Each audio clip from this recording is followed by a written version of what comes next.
True. All right, we ready, baby? All right, here we go. Hello, everybody, and welcome to another podcast of Culture and Convictions. I am Iron Petrie, along with my wife, Star Petrie. Hey, everybody. We are so glad that you chose to push play and join us on our podcast here today. If you're watching this on YouTube, you're watching us on Culture and Convictions TV. We welcome you to our table for the important conversations or uncomfortable conversations with the Petries. Doesn't have to be uncomfortable. I'm just meddling. You'll see why later on in this particular podcast.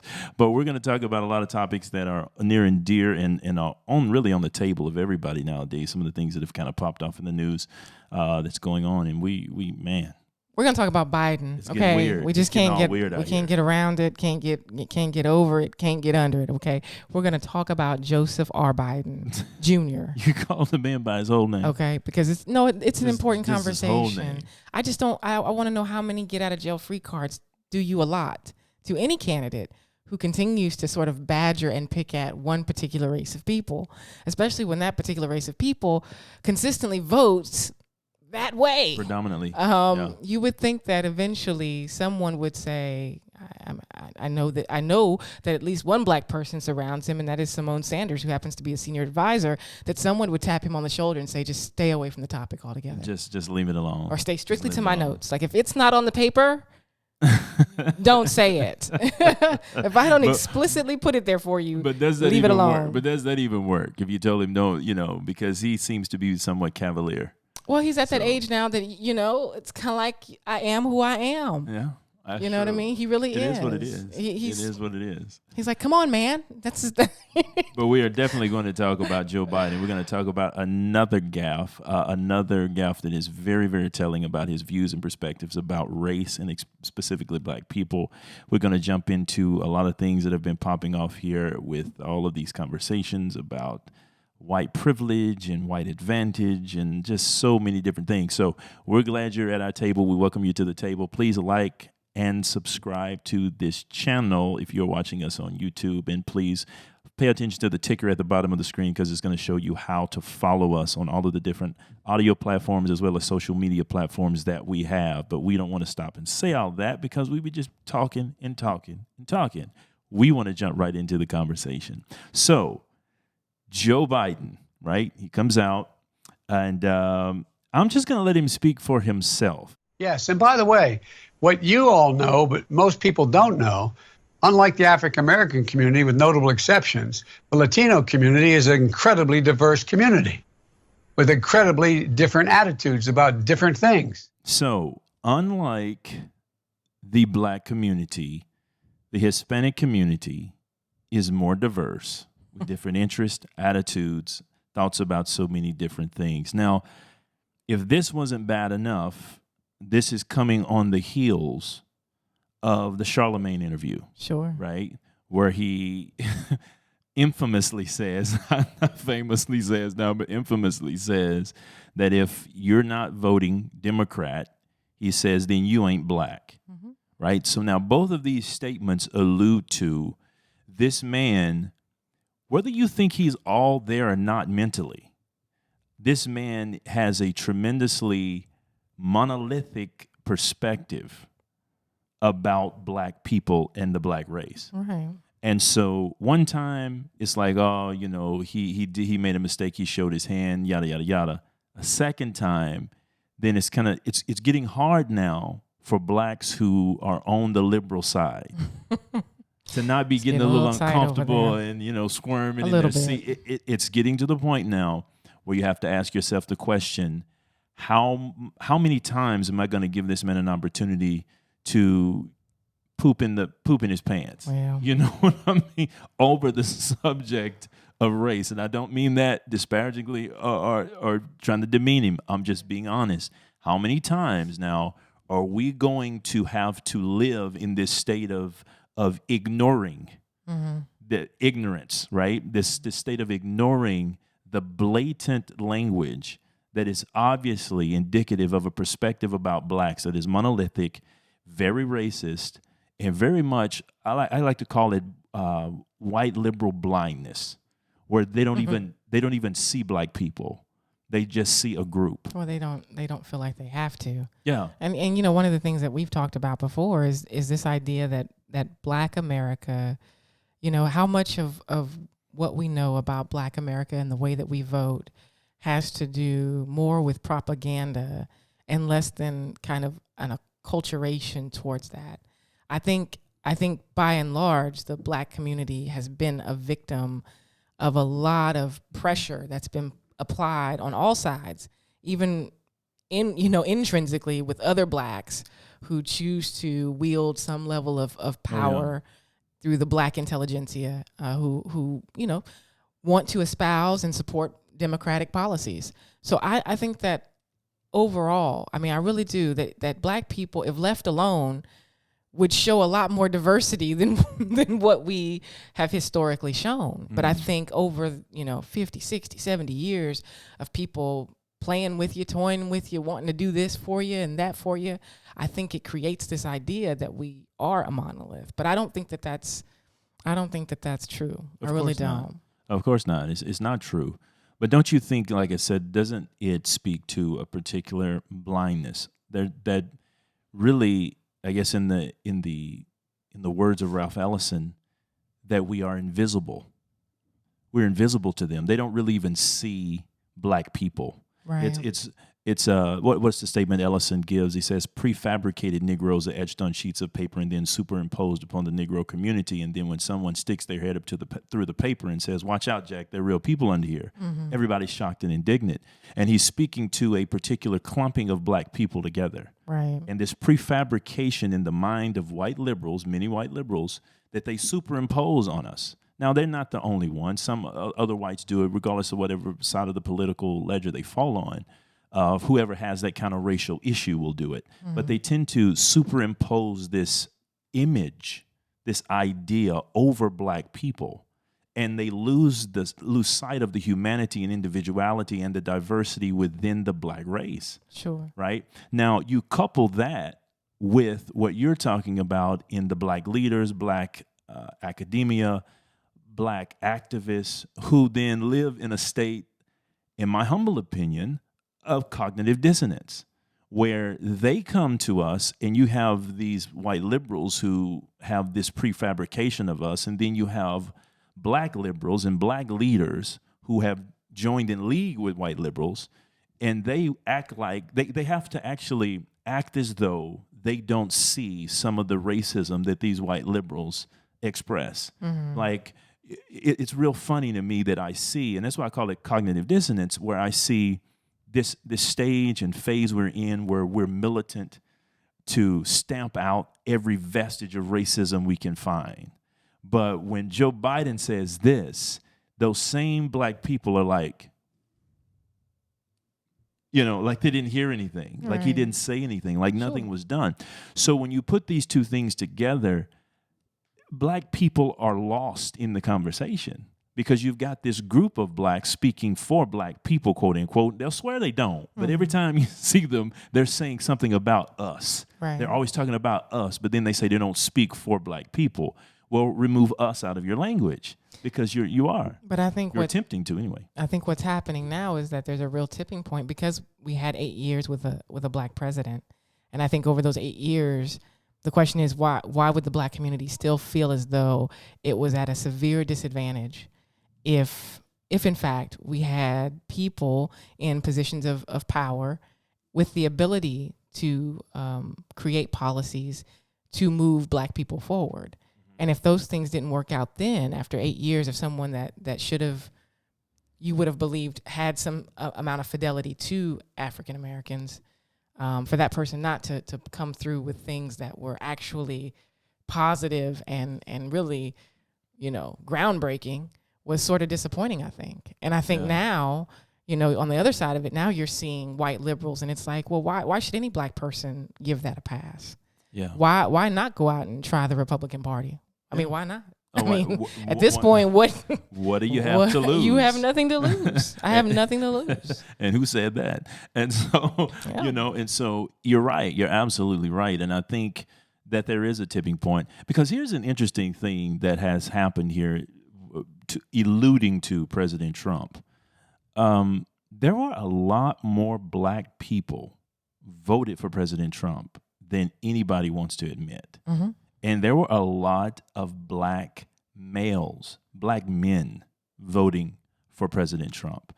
And it speaks to, like you said, it speaks to this kind of white liberal fatigue that blacks have now, where we're starting to wake up. Everybody's talking about being woke, but some of this stuff isn't woke. Some people are just sleepwalking.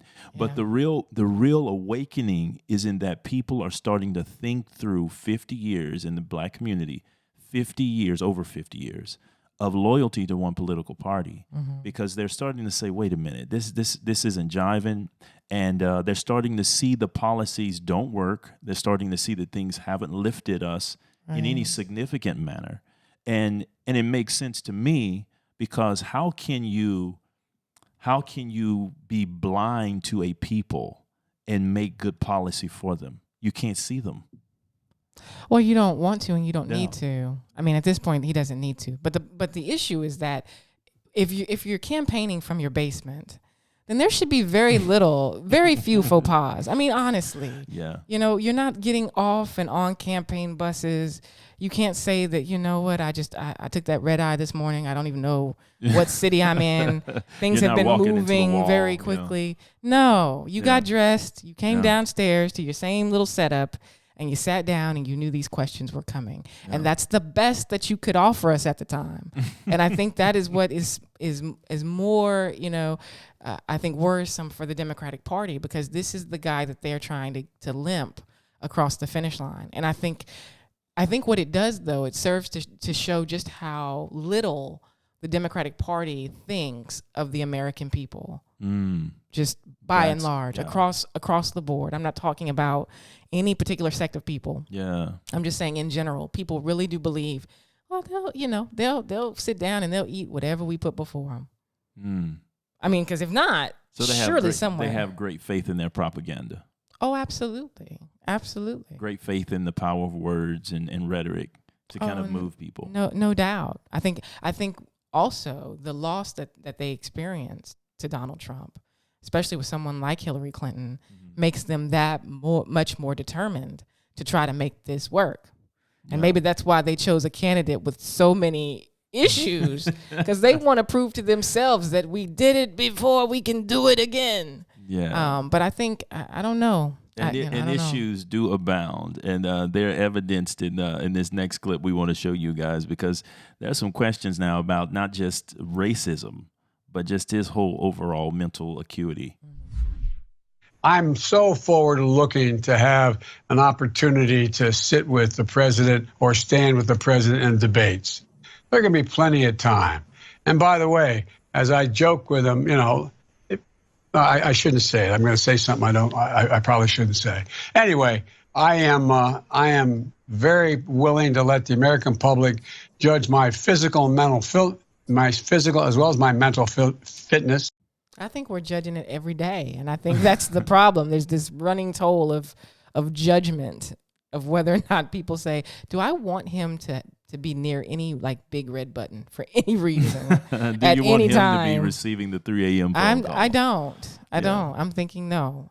I mean, no. And, you know, and this is not to poke fun at the man. This is not to say that, of course, you know, all of us want to live a long life and live into old age.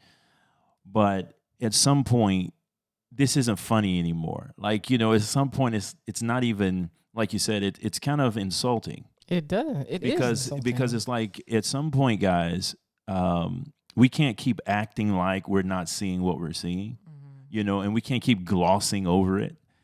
He has trouble getting this out at the time he's actually talking about his mental fitness. Yeah. And so there's a real obvious loss, and it's not just that one interview, but it's several things several gaffes he's made that speak to a lack of mental dexterity. He is losing the mental elasticity to be able to answer questions, to be able to express himself, to be able to comment sometimes on the fly about different subject matter.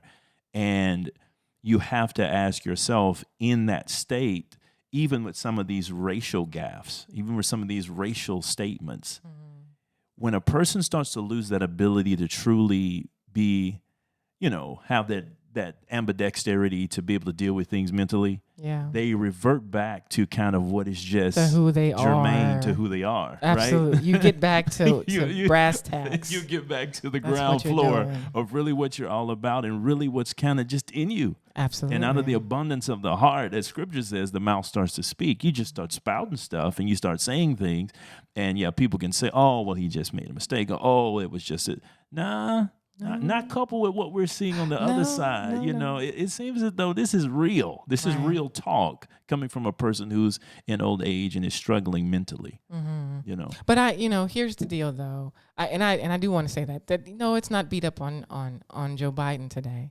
But again, we're talking about something as important as a presidential election. Come on. So you would hope that they would put forth their best candidate to debate policies and ideas and not to hide, in their basement. Because as we talked about last podcast, we can't go out there and say that there's a bunch of boogeyman afoot, whether that be rioting or coronavirus or anything else.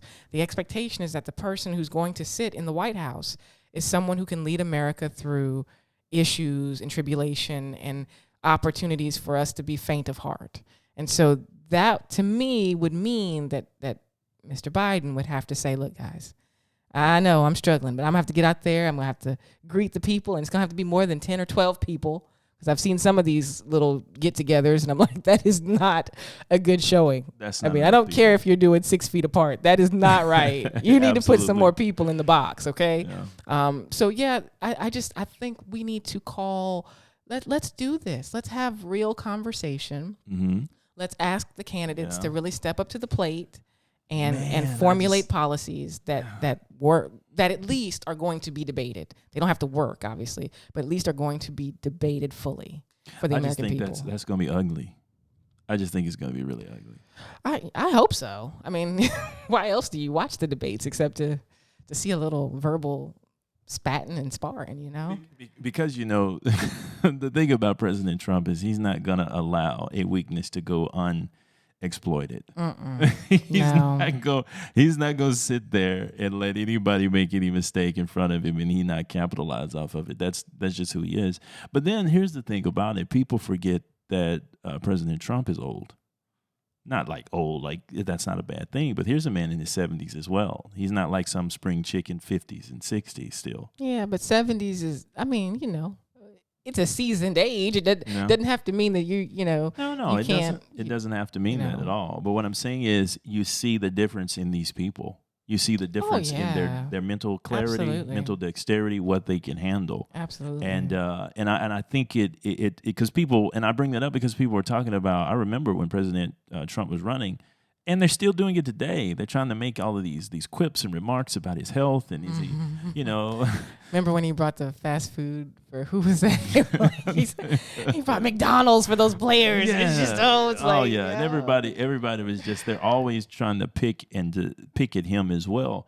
And I'm just saying, if you're going to be honest, if you're going to be logically and intellectually honest, then you have to apply that across the board, and you have to stop ignoring what you're seeing from Joe Biden and ignoring what you're watching in front of your very eyes, because it's really gotten bad. It really has. What'll be interesting now is to see who he's going to be paired with, whether or not he's going to find a black woman VP as he was, requested by that op-ed that Angela Rye and some other women put together.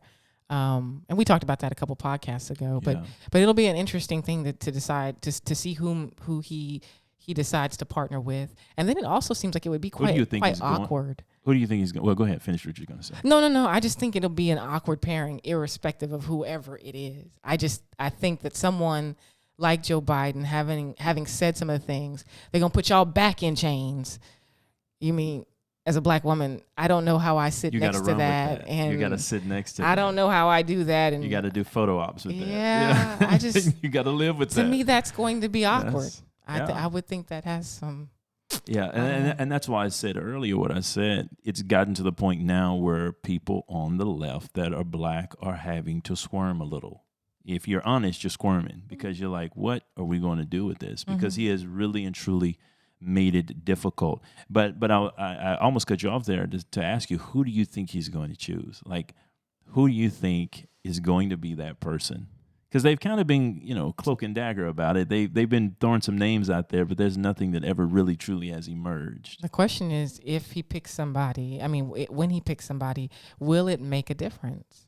Will it actually add to the ticket? Whether that's Kamala Harris, whether that's, Susan Rice, or, I don't know that it matters. I really don't know that it matters who he decides, if that's going to mean. Because you still have to think about that person in a debate with someone like Mike Pence, who is very even keeled, and he's going to keep it, he's going to keep it right here. He's not going to do all of this up and down stuff and emote about his policies or his position. And I'm not trying to say that every black woman is going to emote, but I do think that. But you're right, though. I'm not talking about every black woman emoting, but I'm saying the liberal side has to emote. Yes. That's the thing. Yes. They have to show passion. Right. Because the facts and the arguments and the policies aren't over there. They're not on their side. Mm-mm. And so they have to. And as a matter of fact, it's a part of their game plan, right? It's a part of their game plan to be emotional, to appeal and tug at hearts and try to gin up emotion. So they have to do it. So it's not a matter of it being a black female or a black person or whatever. It's a matter of the fact that it's a part of their playbook. It's what they've always done. Mm-hmm. And so that's what you're going to see. And I think it's a recipe for disaster, like you said, when you juxtapose that to someone who is like a Mike Pence. Now, President Trump will kind of get in there and joust with him, but he's not going to have to, because Joe Biden, I think, lacks the dexterity to be able to do it. But I think Joe Biden will have at least one decent debate. I can't see him just flopping all of them. I think that, I think he could get at least one solid debate that would make it interesting. But I don't know that he could keep up just over time. But then again, we're talking about some very serious issues. Oh, yeah. And, when you've got people pulling down statues and rioting and throwing bricks and, killing people just because they support different political candidates. And it's a very, you're going to have to say something salient that actually matters, because people are living in HELL in certain places at no fault of their own, simply because they grew up there or that's where they decided to plant their business or plant their family. So I think it definitely changes, because we can't just talk flowery ideas of trade and, not that those things aren't important. They very much are. But, right now people are talking about my pocketbook, my family, my children, that my health, my safety. And who will make that argument the best for the American people, right? Oh, yeah. But that's one of the things that interests me as we get ready to move on. But that's one of the things that interests me about this pairing. And this is why I bring some of these things up, because I think it's going to be more of a contest than people may want to believe it will be, because the sentiment in the country is very strongly, people want law and order. They're living in the midst of disaster areas, cities that are just imploding on themselves. But at the same time, we're also being driven by a certain wind of paranoia and irrationale. And people, and that's one of the things about elections. That's why we have them, because it's very easy to say, oh, he can't win. That was said in 2016. That's very true. It was even said about Obama in some instances back in 2008. People, we can all have these ideas about what can't happen, but at the end of the day, if people are not educated on the issues, and if the candidate does not get up there and do the work of clarifying what is in the best interest of the American people and making the argument, staying out of the political theater and talking to us, right? Things can go, no pun intended, but things can go left quite quickly. and you don't, and I'm serious, and you look up and you go, oh, whoa, oh no. And next thing you know, everybody's scrambling because there was a lost opportunity. And so people in this particular election need to perk their ears up. They need to pull their minds out of some of this irrationality and paranoia and emotion and really start to listen, right? And really begin to engage in civically, responsibly about all of these issues. Because like you said, people are living in a lot of stuff, but at the same time with that, there is a lot of craziness. I mean, there's a lot of defund the police, Black Lives Matter. Their approval rating is higher than it's ever been. There's a lot of people in these cities who are still saying things, and they're going to keep pushing every single thing they can. Of course. Right? And so it just behooves us to rescue our minds from the noise, to get down to the knowledge. And I think that's happening. You know, you see somebody like Leo Terrell, who, you know, he's a civil rights attorney who was very pro-Democrat, who all of a sudden is like, he's voting Trump, and the Democratic Party has left me. And he had some words about Joe Biden that we're going to play, and then we'll come back and wrap up this segment. Joe Biden is unfit to be president, and Joe Biden is a racist. Joe Biden has the mindset of a plantation owner. He thinks he knows how every black person thinks, how we walk, what we should eat. Joe Biden doesn't understand that black people are individuals. Condoleezza Rice and Al Sharpton are different individuals. We have a different mindset. And what the Democrats will do is they'll roll out Jim Kleinberg, and he say it's okay. Jim Kleinberg doesn't speak for me or Larry or black America. No one black person speaks for black America. And CNN and MSNBC, they wouldn't cover this today. Donald Trump is absolutely right. Joe Biden insulted every black American today, and he should not be president. He is the racist. What is so amazing to me is that they're going to put this guy out in front and say he's not. The only reason why he is getting a pass because he has a D in front of his name, not an R. Republicans are the people who believe in the colorblind society. Democrats are the ones who believe in identity and race politics. Wow. I think that's very true. Yeah, I know, right? It's like, man, I remember watching Hannity and having him on. And he was always nowhere close to that. Never ever. So it's amazing. But again, it goes back to how we opened the show, which is this idea that our black people, you know, truly a monolith, or have we gotten to a place in, like I said, seeing 8 years of Obama and not really, you know, for a lot of black people not feeling as though it moved the ball any further for them where they live. And now, you know, here's Joe Biden, who wants to run off the fact that I hung out with the black guy for 8 years. So obviously my black card is cemented, and you know that I support you because, of course, I was his VP. And I think black people are getting to the point now where it's like, you know, or even, for instance, the Gallup poll that came out, and I don't have it just right here in front of me, but there was a Gallup poll about policing and how a good majority of black people said, no, there should be, I want police in my neighborhood. And then even another percentage of them said, no, I need to see more of them in my neighborhood. So I think that this idea that black people are just walking lockstep is, it would be, if it were so, there wouldn't be such a press to try to keep black people focused on, you know, Black Lives Matter, defund police. You know, we're trying to give you all of the liberal calling cards to keep you guys focused on what we need to do this election. And I think that's a testament to the fact that they feel like maybe black people are deciding to do something different. Oh, I believe they are moving. I believe it's definitely a move. But it's coming with a lot of challenges. I think a lot of it is that maybe for the first time, of course, for the first time, there were a lot of black people who voted for President Trump that maybe didn't vote Republican before. There are a lot of people who are, quote unquote, calling it taking the red pill, and they're going with the Republican side, and they're voting Trump. I think they're voting Trump sometimes more so than they're voting Republican. There's something about Trump that has kind of disarmed them. I think that's true. To some degree, in a weird way. As much as people talk about him, he is a personality that is in many ways, of course, historically, he has been on the lips of black America in everything from hip hop to television shows. So he has really done that.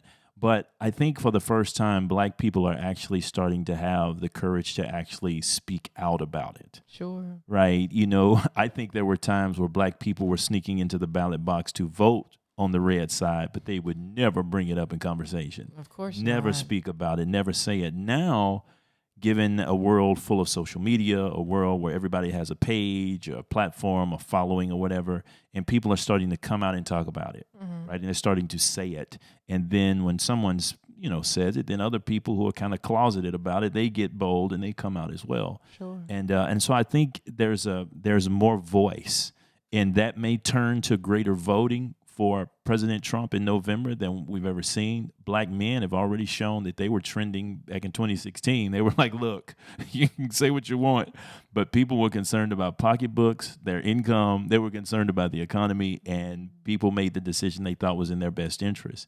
Mm-hmm. And then President Trump followed that with the first 3 years before all of this COVID stuff. I mean, hey, things were looking great and I think for everybody. I think people are still running on the economy. Yeah. I don't think that goes away. Like I said, It's still my house, my family, the people I need to feed, clothe, and care for, and that becomes my largest priority. You're right, and then now you're adding to that law and order. Oh, absolutely. You're adding to the fact, the safety of my children, protection of private property, exactly. Absolutely. And we've seen also on top of that the nonsense. I mean, the absolute. Let me look at the camera and say this nonsense of some of these governors and mayors in these cities and states. Yeah. I mean, really? I know. It's a mess. It's a real mess. It has gotten, it's as though, and most of them are liberal. Let's just be honest about it. Mm-hmm. Most, if not all, are liberal strongholds in states and cities. And they have just decided, we don't really care what, it used to be that people tried to be somewhat clandestine about their stuff. Now things are just out in the open, blatant, obvious discrimination on religious lines of churches, businesses, being very, very particular and picking and choosing. I mean, this has gotten really crazy. And I'm just hoping that these places are not so much, they're not under the sway of liberalism so much that they don't send a message in these cities and states. But I think there was a church who got really smart, and I don't know if it was a church or maybe they were having a conference, but they did like a praise and prayer thing, and they had it at the casino there in Nevada. They were like, well, we'll take this show on the road, and that way we're good. Check. You know what I mean? We're abiding by the rule. And churches have been getting very creative outside, on the street, doing it in all kind of places. And but it's really highlighted, like I said, a tremendous amount of, as it was Heather McDonald said in her article, a lot of government malfeasance and a lot of just government overreach and just abuse of power. But like we said, this is why you have to stand guard, because if you give them an inch, they will take a mile. No doubt. And while everybody was like, well, I think it's fine. I think we need to all get in the house because that's what you told me to do. Eventually, it doesn't make sense because we're all at Walmart together. We're all at these other places together. We're everywhere. So why shut down my business, my restaurant, my life for people who just think it might work? And away with all these people telling me that masks are absolutely working. I just don't show me the data. Uh-oh. Here we go. Next subject. Whenever she starts talking about these masks, it's like just bothersome. It is. I look over there and it's another woman. It makes no sense to go around with your face half covered. I think the ability to see people for who they are is very important to your own physical safety. You don't think it's very humane and very compassionate to put on the mask for somebody else? I don't even know that somebody else. You don't think that you don't see it as a very humanitarian thing to do, to just put the mask on anyway. The best thing that I can do for anybody is to take care of And of me. I'm poking at you. I'm playing devil's advocate.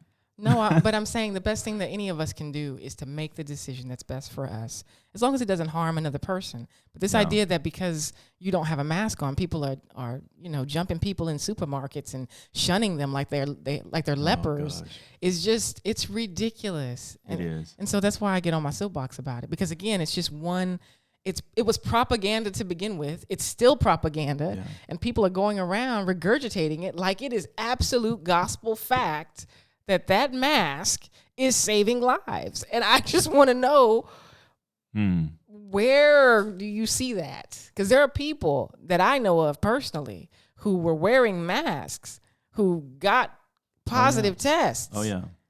And I was so just I actually don't. I was just on social media the other day and saw a dear friend of ours, a mutual person that we know, who they even said in their posts, we socially distanced, we wore the mask, we did everything, and still got the test and still got a positive test. And what it is it's hard to hear people be so. If the science is inconclusive, then I need you to be less absolute in your directions. That's my thing. Absolutely. You can't take inconclusive evidence and then be so absolute about your directions and your demands and commands about what I'm supposed to do. I mean, when you're telling people they shouldn't hold hands, or shake hands, or it was crazy. I mean, it's kind of like, crazy. come on, people. It's been really crazy. But I mean, we what does Larry Elder say? We have a country to save, and we really do. I mean, it sounds like, that's cute. No, we really, really do. We really do. So we're gonna move on though, and we're gonna talk about this issue of white privilege, because this thing, and we talked about this a couple weeks ago or something. Yeah, but it bears repeating. It does, because now the conversation has changed, because now you have this gentleman, Emmanuel Acho, who happened to be a pro football player. He doesn't play anymore, does he? No. I didn't think he played was a few active years anymore. in the league. Yeah. But he's got this podcast, and he has a show on YouTube, right? And it's Uncomfortable Conversations with a Black Man. And, we've watched a couple of episodes, and I've told you several times that I can hardly make it through the whole video. And they're not that long, but I just can't do it. They're kind of tough. They're tough. And part of it is just because I'll let you take it. I don't want to get on a soapbox about it. You can just play it. Welcome to the first of hopefully many episodes of Uncomfortable Conversations with the Black Man. In the midst of all this chaos in our world, so many of y'all have reached out to me, and by y'all, I mean white people, have reached out to me asking, how can I help? How can I join in? How can I stand with you? So I've created this for you, because in order to stand with us and people that look like me, you have to be educated on issues that pertain to me, and fully educated so that you can feel the full level of pain, so that you can have full understanding. I fervently believe that if the white person is your problem, only the white person can be your solution. Okay. First off, I like Emmanuel Acho. All right. I like the guy, always have. I remember him playing. I believe he went to UT, University of Texas, our home state. Go Longhorns, for what that's worth. Go Longhorns. This from a Hurricanes fan. Oh my goodness, what's going on here? I'm a Texan at heart, though. I'm born and raised. I'm a Texan. Okay? You say so that like you're trying to lay a real foundation before you blast him. That's what it sounds like. Like you're really trying to. I'm not gonna blast anybody. All I'm right. just gonna ask some questions. Okay. And I'm gonna invite your feedback into this to temper my possible response. No, you're fine. But I like Emmanuel Acho, always have. I've always enjoyed him, even after his career in the NFL on television. I just like his overall spirit. I like the way he presents himself and the way he would cover the sports and so forth and so on. So I was aware of him before all of this. And then when all of this started happening and George Floyd died in police custody, and everybody has seen the video, and hence has seen also now, a lot of us, the full complete body cam video as well, which is another story for another time. But now all of a sudden the subject of race hits the mainstream, right? And it is, and race is always bubbling beneath the surface in America, even if it's not centered the table, it's coming. It's right. coming. It's never far away here in our country. And so he comes out and he starts this Uncomfortable Conversations with a Black Man, and this was his first one, right? What we just played was his first one. Yes. It has grown. It has expanded into him inviting guests on to his podcast and onto his set, who predominantly are white guests, and then he had two interracial couples that came on, famous people, Rachel, who was a Black lady who was the Bachelorette, and then, of course, Lindsey Vonn, and I believe her husband, and I forget his name, he's an athlete. PK Subban. Yeah, he's an athlete, or a sports figure. And they were on one time. Matthew McConaughey's come on. And so it's crescendoed now into Oprah teaming up with him, and now this Uncomfortable Conversation with a Black Man is about to become a book and is about to be put on paper. And these uncomfortable conversations are very uncomfortable in that they make some assertions about race that I think destroy our ability to come together. Sure.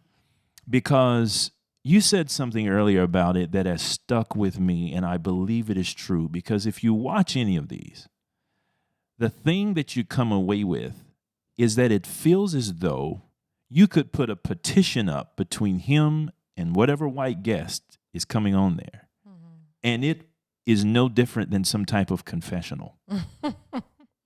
It's like white. Bless me, Father, for I have sinned. It is like he sits in a position of moral authority to hand out pardons to white people for this inescapable sin of just being white. Absolutely. Just, they don't have to be racist because being white, you are racist, right? That is the gist of it. It is as though the white people that come on this particular podcast come in the door with their hands up. They sure do. And it is a stick up using race. They sure do. And I don't see how you can antagonize and unify at the same time. Well, yeah, to even open up and say that, if white people are the problem, then they have to be the solution. And here's the deal. Well, no, he says if white people are your problem, then only white people can be the solution. Right. But the question, the thing is, what? Why are you ceding all of your power, all of your ability, all of your self-agency to another person? Come on. I mean, at some point, it's like, no, I can do what it is that I determined for myself to do. And artificial, real, anything that happens to try to come up against me is going to be something that I have to work around and over and through. But it's certainly not a permanent impediment to any place I'm trying to head. No. And so here's my larger issue, because you have Oprah, you have Emmanuel. These are the black people who've done very well for themselves. Yeah, very well is for like themselves. Understatement for one of them. That is correct. Like she's a billionaire, uber rich, right? So you have two individuals who live better than a good swath of the country, black, white, don't matter, doesn't matter, absolutely, across the globe. Yes. And so to sit back and to bring white people in and then, one, try to tell them all the ways in which they need to help black people, and then two, all of the things that they have not considered that they have done to impact negatively black people, I think is tremendously unfair. And I think it also goes to this idea, and we'll talk about this in Shelby Steele's book if we get to it, The Content of Character, that it is power that people are after. It is leverage that people seek. Sure. And he talks about that in this book, that, pushing and pulling and striving for innocence, to act as though now we are absolutely the innocent party. We've never been in a position to do anything to anybody. Yeah. Right? Automatically puts me in a position to lord over that other person who is then the sinful party. Absolutely. Right? Yeah. And I can sit there and I can You're act the like, priest. yeah, you absolutely. pass out the pardon. Like you are, here's the things that you should do to help me. And if it is an issue of guilt by virtue of being white, then that makes you the perpetual oppressor, the perpetual sinner, the perpetual evil. So that cements me as the perpetual victim. Absolutely. And that's my thing. Absolutely. And it's inherent in the language they're using. How is it that a constant appeal to people and to white people over white privilege and repenting of white privilege, how does that not coincide with this concept of inferiority for black people? Absolutely. As though it's a zero-sum game. We can't come up till you guys come down, right? And it's like you say, it is this giving up of personal responsibility, this giving up of personal agency, this preaching this gospel of cemented inferiority. Absolutely. Right? As though racism in America, it's all about how you conceptualize it. Is it a hurdle you might have to jump over? Is it a bump you might have to get over? Yeah. Is it an obstacle somebody might erect in your way? Yeah, that could happen.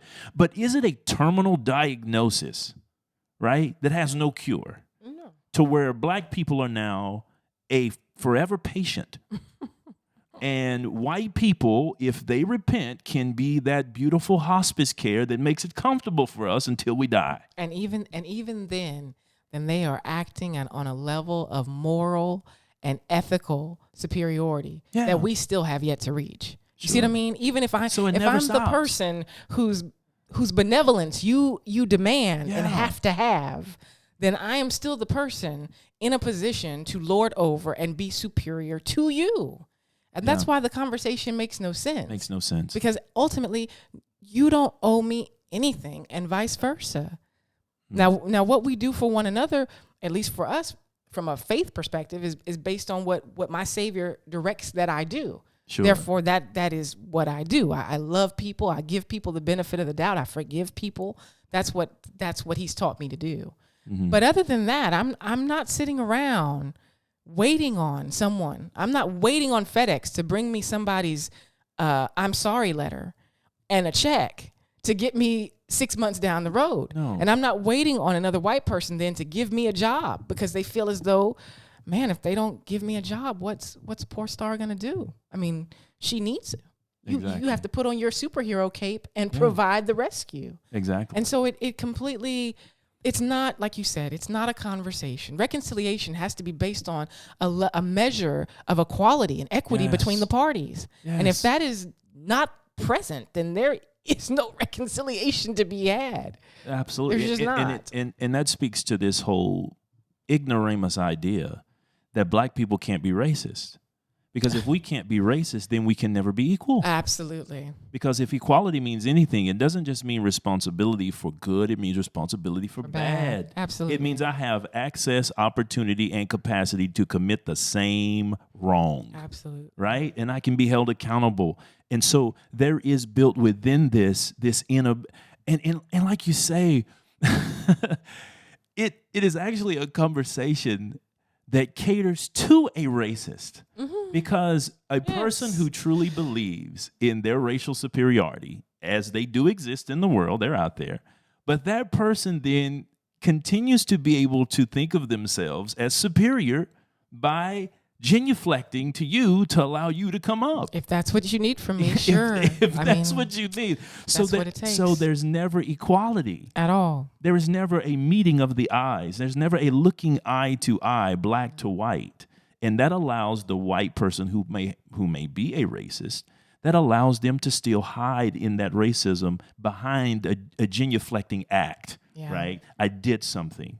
Oh, that's wonderful. But it still allows the person to remain a racist. And then it says to the black person, you know what, you stay in this particular cemented state to where you can never really do any of this wrong. You can never be a racist. And yet you go around and you do things like this that are blatantly racist. But when you can sit white people down and tell them you're guilty because you're white. But the irony of it all is that, here he is very well off, living a very good life, getting ready to release a book with Oprah. And then we're going to play a clip from Oprah in which she too is on this kind of your whiteness is your best buddy in life. This is the disconnect, because I think for the rest of the world, we don't have the convenience of being able to sit back and create these little non-conversations. We actually have to go into the world and function in it with people that don't look like us, because it requires that for my life to continue as I would like for it to continue. And so I have to go to the supermarket and I have to deal with people who don't look like me. And that's the bottom line. I hold little conversation, right? And I say, hey, good morning. How you doing? Those pleasantries are exchanged and I go about my business. Or I might meet somebody that has an attitude that morning. Is it race? Probably not. People just wake up on the wrong side of the bed. It's not their best hour. And that's all it is. It's like I said, it's really eating away at the progress that has been made along racial lines. They don't want it to be. And they don't. No, they don't. The progress. Of course they don't. They don't of want course it. they don't. Because there's so many specialists out there who wouldn't have anything else in the world to do. It is too lucrative a deal. If we got rid of racism and there was no more issues there were no more cops to chase down in the street and accuse of racism, if there were no more businesses to shake down, people would not know what to do with themselves. But this is disastrous, and this is why it has to be talked about, and it has to be talked about and pushed back by both sides. Both white and black have to come out and say, look, this is nonsense. I agree. This is just exactly what it is. But here is Oprah, and this is her contribution to this whole thing. There are white people who are not as powerful as the system of white people, the caste system that's been put in place, but they still, no matter where they are on the rung or the ladder of success, they still have their whiteness. As white people, we even the poorest of the poor, I feel, still has a leg up. And it's and really the leg up is what I was saying. You still have your whiteness. That's what the term white privilege is. It means that whiteness still gives you an advantage no matter what. Wow. I'm sorry. How does a woman of her rank, status, and file stoop to make such a statement? It boggles my mind.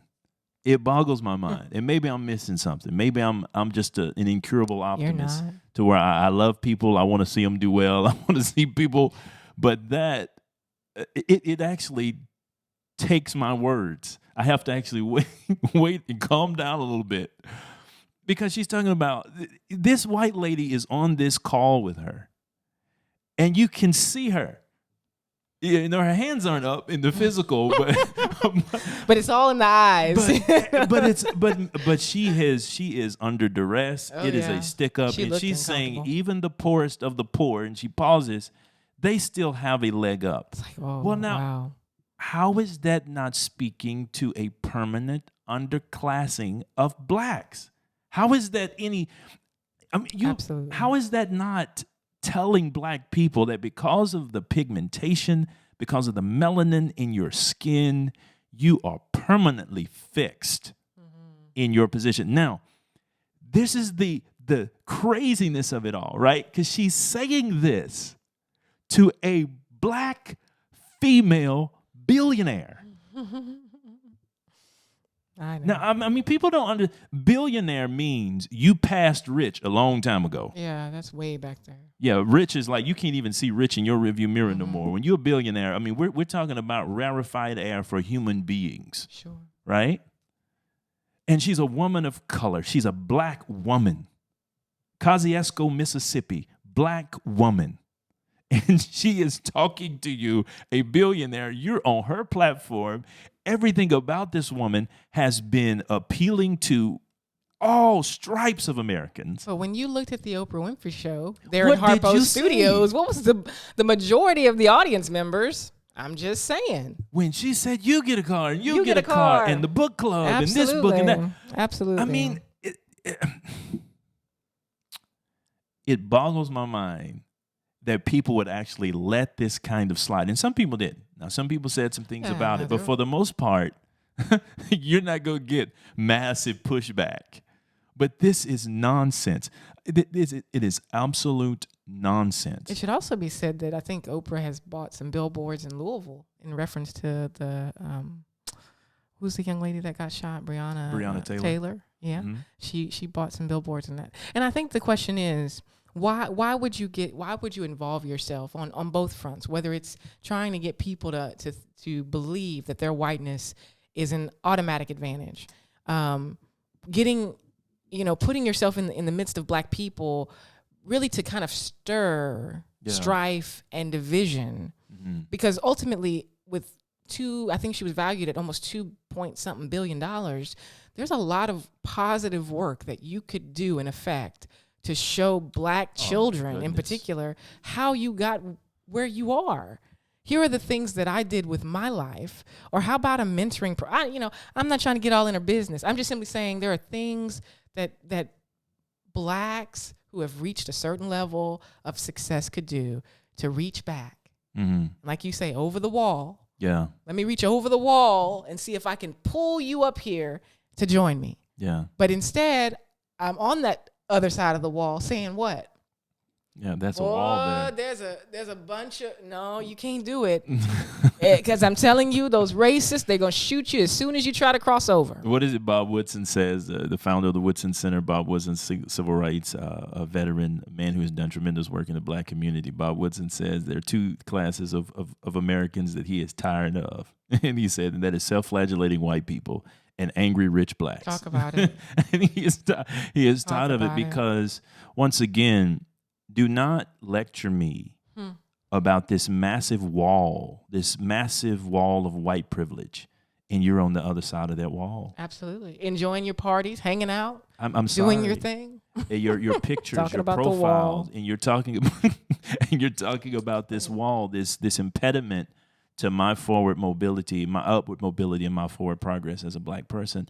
I don't want to hear about it. What I want to hear from you are only the stories of how you got over the wall. Absolutely. What are the values? Absolutely. What are the principles? What are the things that you employed to get where you are? And don't tell me, because once again, both of them, like you said, have done well for themselves. But once again, we're talking about a woman who is a billionaire.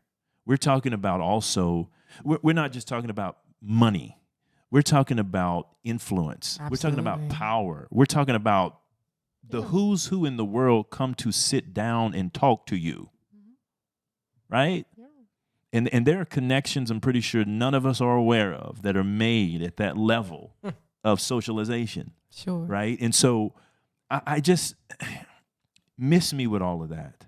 That is a horrible use of time, talent, energy, and intellect. That type of message is a waste. It harms black people in so many ways, especially those who sit back and they'll say, "Oh, Oprah is right." I mean, they have an advantage, and we teach our kids this by virtue of letting them watch things like this, and they too believe that little Johnny over there has an advantage because he's white. You don't know anything about Johnny's life. You don't know anything about him. him. He could go home to the most hellish house on earth. No, you have nothing no about idea. It. But the assumption now is because you happen to be white, as though you were up in heaven, just giving God all of your characteristics that you chose. But you happen to hit this planet of a different hue, and you get an advantage. But that's equality. That's thinking equal. To sit back and not assume that the advantages that somebody of another race has. You don't know. Because we don't know.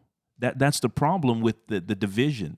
That not only has there been a division that has separated us in many ways, but it has made us ignorant to each other's reality. So we make these assumptions that how do you know that the white family is the syntax and the connections there are what they appear to be? How do you know the community is as tight as it may appear to be? How do you know the levels of jealousy, envy, competition, strife? We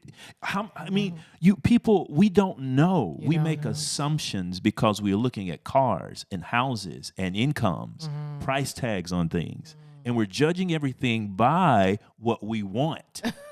Really? Let's just be honest about it. What we value as good and acceptable. Yeah, exactly. And so a measure of envy is really the foundation of all of the talk and all of the language and the logic. Yes, sir. Right? It's what's powering the conversation. Yes, sir.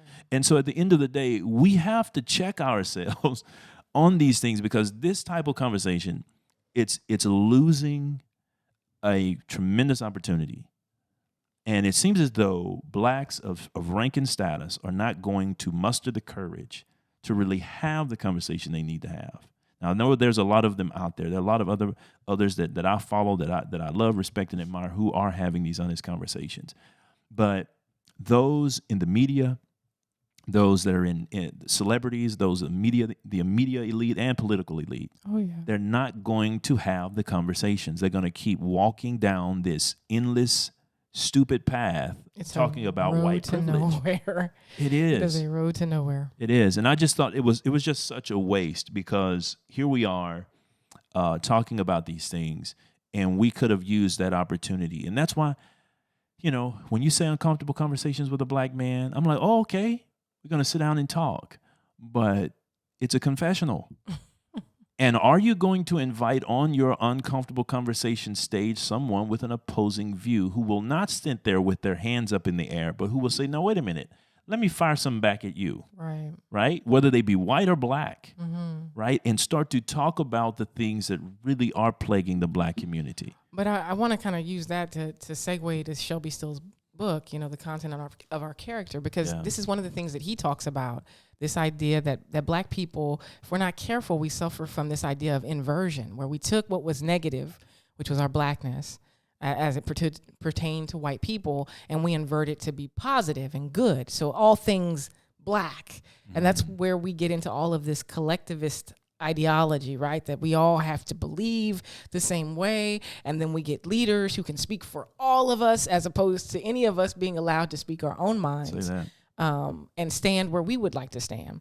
And he says the price blacks pay for inversion, for placing too much of the blame for our problems on society, is helplessness before those problems. Inversion also hurts our development in another way. If the memory of the enemy leads to inversion, helped along by subjective correlatives, it is also true that inversion requires us to remember the enemy, right? You never lose sight of white people being the problem. That never goes away. With inversion, we need a knowledge of our former oppressor's worst view of us in order to carry out the work of self-definition, a process that requires us to remember the enemy at his worst in order to know ourselves at our best. In this way, inversion, born of the memory of our enemy, also demands that we remember him more, thus completing a self-perpetuating cycle of obsessive and painful memory.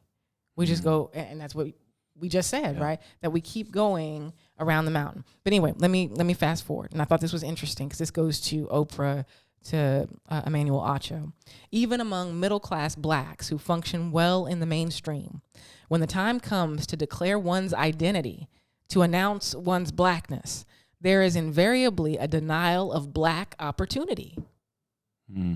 Interesting. How are you denying black opportunity when you're living pretty good? Yeah. So this is the denial that brings one securely back inside the circle of blackness, that quite literally lets one feel black. To point to opportunity is to stand outside this circle, to be less black. Inversion is a reunion with the enemy in which we once again define ourselves as his victim. This whole book is good, okay? And like you need to pick that up. Say amen. Because you can't. But I mean, you can't improve on that because that encapsulates it. It's all perfectly about keeping us under the foot and making white people the aggressor, the dominator, it's no good. Like I said, it's a fruitless conversation, because really in this day and age, what we need to talk about is personal development. That's what we need to talk about. And responsibility. Yeah. And like you said, though, in all of that, though, it's a play for power. Right? Oh, yes. It's a play to be the victim is a play for power. Yeah. For moral authority in the relationship between blacks and whites. And as long as that is there, we're going to keep, as he said, going around and around and around the circle. It's like the children of Israel consistently going around the mountain and never arriving at the promised land of equality, true oneness, true unity, and moving forward. Man, listen, we talked longer than we wanted to talk. We went a little long. But at the end of the day, these are conversations that have to be had.